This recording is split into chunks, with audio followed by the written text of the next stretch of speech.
What's up, guys? Maritime Spook here, and just got a quick video for you on a new knife. And this knife is kind of a big debate for me whether or not to pick it up or not. And this knife is the Gerber Swagger. And the reason, the selling point for me was two things. And the two main things is, for one, I don't have a G10, didn't have a G10 scale knife. And for two, I didn't have a Framelock knife.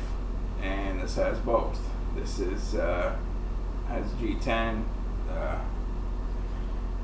you know, real, I would say mid-range aggressive G10 scaling on this side, and then you flip it over to the other side, and it is stainless steel Framelock. So, as I said, first Framelock knife, first G10 knife. So I went with it. Now I'm more the survival kind of fella when it comes to knives. You know, something that you can take hiking, something you can take camping, hunting, you know, on a scout kind of thing. But this knife was, once again, I got it from Canadian Tire here in Canada, and it went from being a $45 knife to a $22 knife. So I've looked online. There's varied prices on it that go from, you know, in the 20s to the 30s and 40s. So I mean, it was about right for here, Canadian Tire, the price or whatever, and 50% off. Yeah, I'll buy that. You know, $25, taxes in. Why not? So, as I said, this is you know, my first of those things, and it's also a gift. This would be my Valentine's gift from my girlfriend. She's kind of, in a way, understands the knife thing now, but in a way too, it's to the point where she's like, you know, you got to start using some of these knives. You picked up so many knives in the last 6 months, you really got to start using them. But the weather here has been kind of screwy, so it's been time, you know, coming up, getting soon though. It's gonna be hiking season again, and I'll be doing better reviews of this stuff. Right now, I'm just gonna call this video like an unpackaging. So this is an unpackaging, and you know, I'll give my opinion of it, I guess, but this isn't a review by any stretch of the imagination. So I will be doing a review when it's you know, time that I can get out and get some hiking done, and you know, bring it along. So anyway, I guess it's a 3.3 inch blade.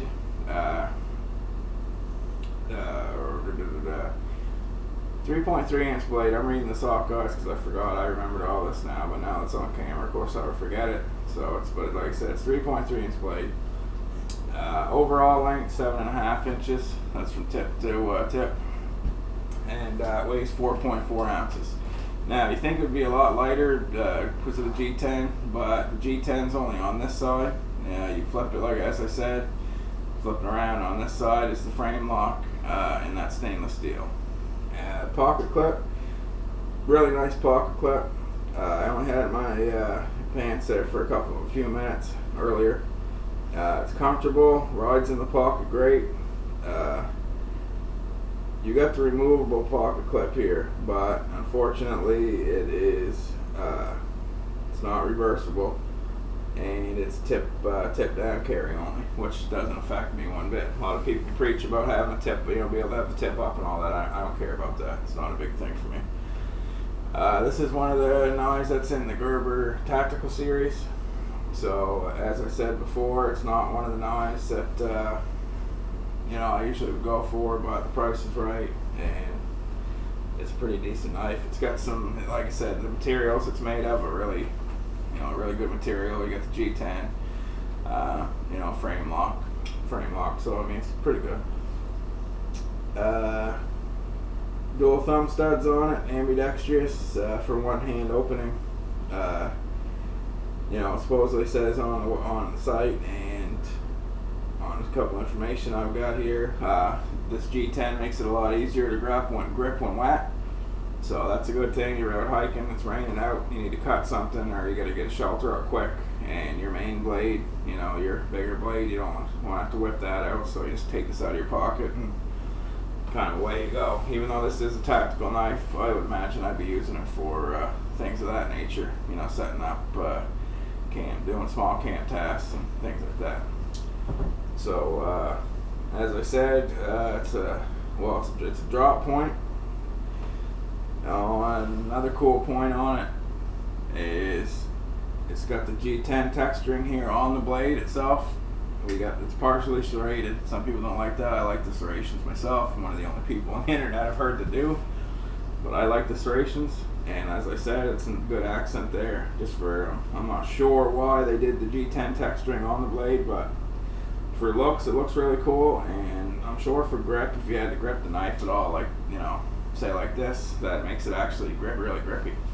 So I like it. So you got a healthy lanyard hold there. You could put some 550 cord through there if you wanted. I'll probably stray away from doing that right off, but you could if you wanted to. Size wise, if you know anything about any of the other Gerber knives, you can compare it here to Bear Grylls Scout, and right around the same size. Kind of looks like the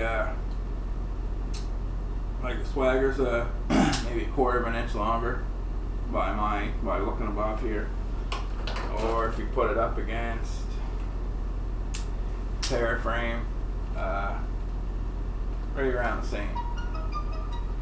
So there's a couple comparisons for you there, a couple different Gerber knives. This is my third Gerber folder. To be honest with you guys, some of my next knives, this is going to be my last folder for a while. I love folding knives, and I love the sort of freedom they give you.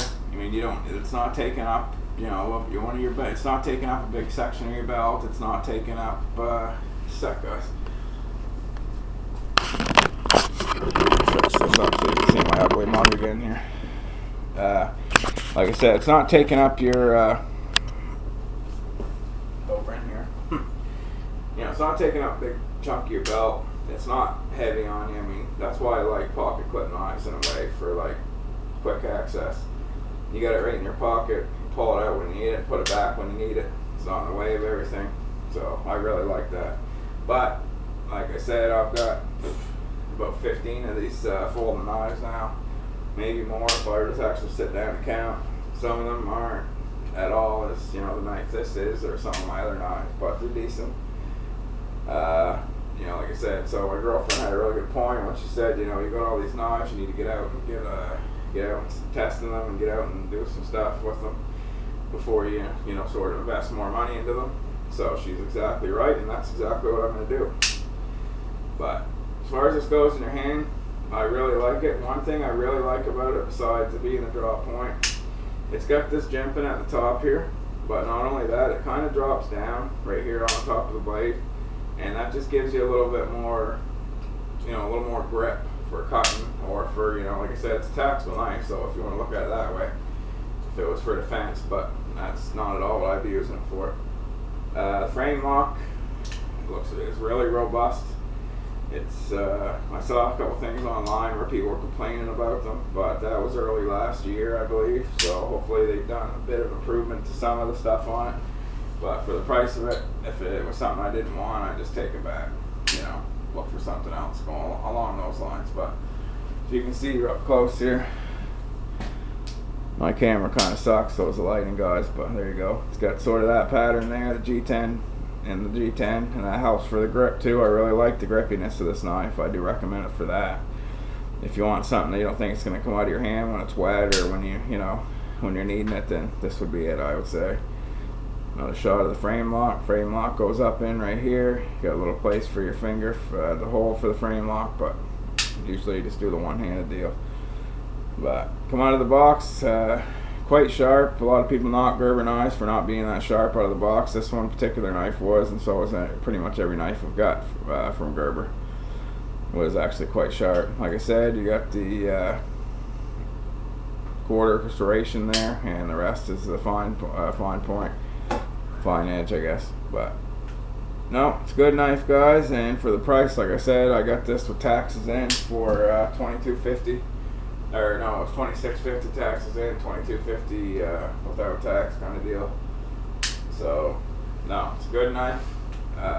As I said though, this is going to be my last folding knife for a while. There is the Bear Grylls compact fixed blade, and I'm actually going for that one. And I know it's cliche kind of thing to have the Bear Grill stuff and blah blah blah blah, but I really like the knife. I've actually researched it a lot, so you know I'm gonna go for that one, and that's gonna complete for the summer. I'm almost sure. I mean, if I come across some decent deals or something of that nature, we'll see. But as far as it goes for any needs I have, backpacking or otherwise, I've got everything covered. And so I'm going to be looking at some other gear. I'm not done completely with gear, but knives, I'm done with knives for a little while anyway. But anyway, just wanted to share that with you guys. And the sale for these is only on here in Canada, Canadian Tire. I think tomorrow's the last day. So, and I actually got the last knife at all in my area. So, you know, if you live around here, sort of tough luck, but if you're anywhere else, I'm sure they have a ton of them at different Canadian Tire stores. And for under, under $30, it's got the G10, the liner lock. You know, I really like it. So anyway, guys, it's Maritime Spook. I just want to share that with you. I'll do a full review of this knife when I get to EDC it, if I do EDC it for a while, and I'll let you know what I think. So anyway, keep your stick on the ice, fellas.